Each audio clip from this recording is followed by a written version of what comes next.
I have his boots. And again, it's probably weird to people, but it's what we always shop together for. And he never took his boots off until they fell off his feet. And he wore them in the river. We wore them to work. He wore them everywhere in whatever condition they might have been in. So they were special, I guess, to me. It's my favorite picture. He brought all of his friends home. And we had pizza party, breakfast party, and they had their own fun in between.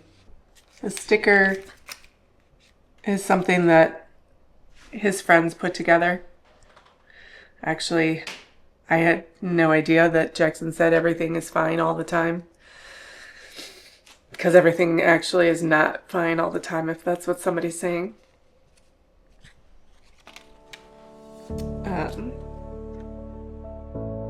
I am Shelley Szypszak, and I'm the mom of Emma and Jackson Szypszak. Jackson, as a kid, was entertained himself. He played with trucks, fishing. Was he mischievous? Did he get in trouble?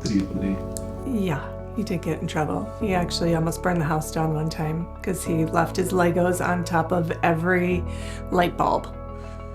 And I walked in the house one day and I was like, oh my God, we're having an electrical fire, something's wrong.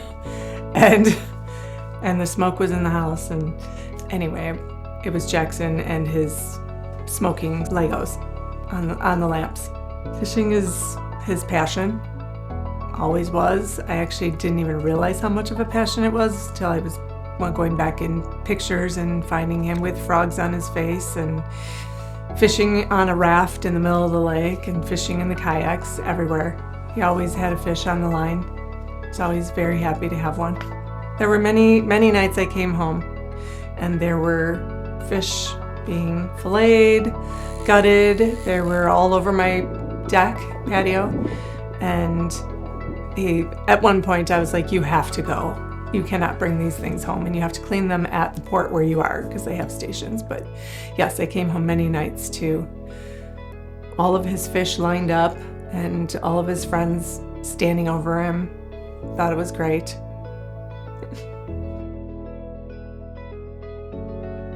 He is handy. He was very, very good at video games, so he had really great hand-eye coordination. We thought, something with tools, whatever, working with his hands, and that is what he actually ended up doing.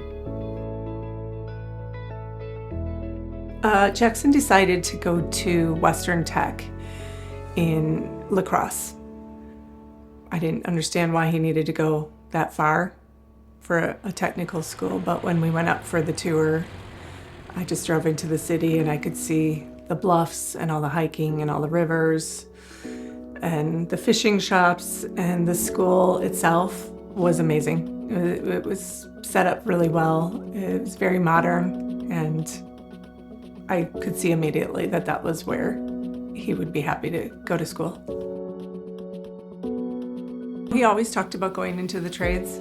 Jackson took a job in glass interior steels in La Crosse, and they took him under his wing. It was a very small company. And he loved it, and he loved to learn. And as far as welding goes, he created a lot of staircases. He created a lot of railings, and anybody who did know Jackson knew that he would point out any home, any bar, any restaurant, all the faults in their railings because he could do it better.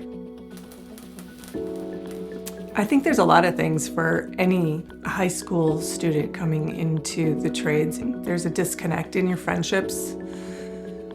Anybody that was close to you in school and they went to college, they have a different life experience.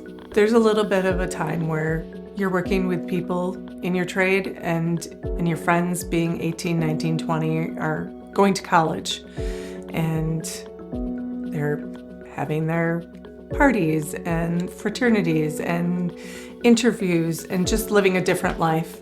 So I think there's a disconnect in that friendship for a moment in time. I didn't notice signs that he was struggling, at least not in the beginning. He was so proud of what he was doing, and he was busy, and I wanted to point out everything that he did. He's proud of it. He wanted to open his own business. This is his business card he was very proud of. He threw them on the floor at all the bars that he went to up in La Crosse. Handed them out everywhere he went. And he was very proud of where he worked. Actually, summer was great. He brought all his friends home in June. I need a minute.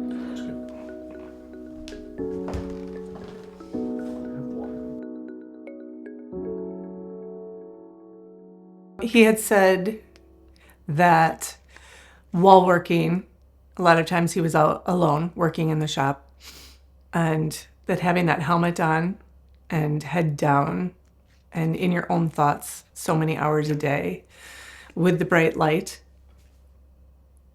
that it's lonely. And I think that that's where things started to change, and he learned more about the industry. While he loved it and he wanted to do his own thing and he didn't want to stay stagnant.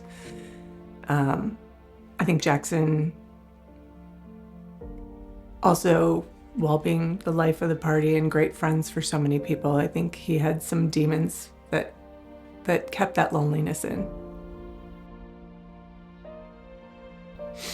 And then I didn't talk to him on Monday and Tuesday, August 27th. I called him on my way home from work. And he was really upset with work. I don't know. And part of it is probably his stubbornness, and part of it was someone being tough on him to do better and be better at what he was doing. And that put together with some chaos and it being out after work. My last text was, breathe and take a shower. I'll call you shortly and everything will be fine.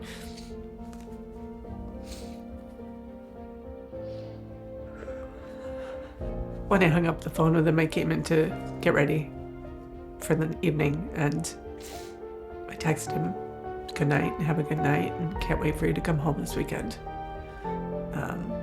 I know that his roommate was with him and they had good conversation.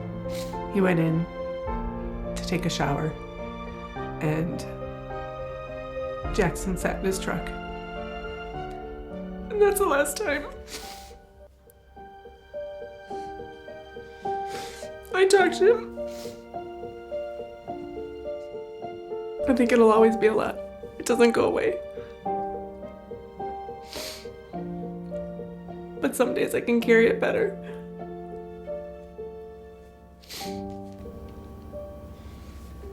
I miss his hugs.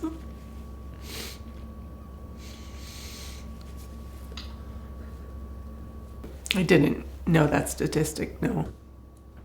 I hope that within each trade that there's some mental health talks that are mandatory, because men aren't going to go find it on their own, usually, unless they have their own personal thing. But I think specifically for each individual trade that there should be a follow-up yearly on how to recognize behaviors or be able to ask questions as an owner that are appropriate, and have tools for those things if they get the answers that they think they're going to get. If you could say something to Jackson right now, what do you want to tell him?